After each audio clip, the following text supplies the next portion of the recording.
But God gave us an intelligence to decide our fate. We can actually decline an assignment for valid reasons, especially if that assignment will compromise your safety.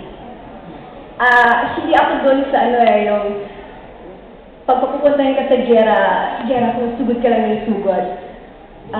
Pag sinabi ko, Claire, you go to this assignment, sugod ka lang, we're not robots. You can decide what is best for yourself. Like, for me, I'm a mother, I have two little kids. If I'll be assigned to go to the zoo, I would really think twice. I agree. Pag pupuntahin ako ng Abu Sayyaf, I would really think twice. And that will not make you a lesser journalist. If you say no, I will say no, because ang mga Abu Sayyaf are not known for what idealistic people, but they are known to be criminal gangs operating in kidnaps for ransom activities. And there's definitely a chance that when I go there, I'd be kidnapped and I'd get raped. Now, am I willing to do that? If I'll tell my boss, I'm sorry, I can't, that will never make you a lesser journalist. This profession is not just all about courage. It's about thinking what's good for yourself and what's good for the country. Ano mangyayari? Nakuha mo nga yung Abu Sayyaf, namatay ka naman. Diba?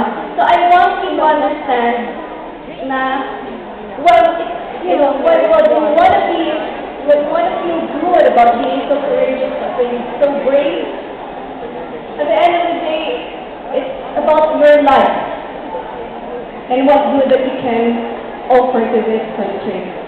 Kunyari yung kami sa GMA 7, I'm very fortunate and we are very conscious about safety. We have a lot of safety guidelines laid out.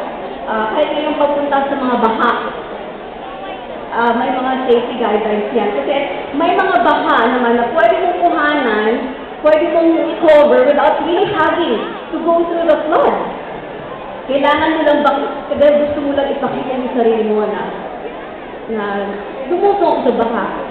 But, don't you know, pagbalik mo sa opisina, tatanungin ka ng boss, bakit ka lumusong? Alam mo ba anong klase ng mga sakit ang nakukuha mo doon?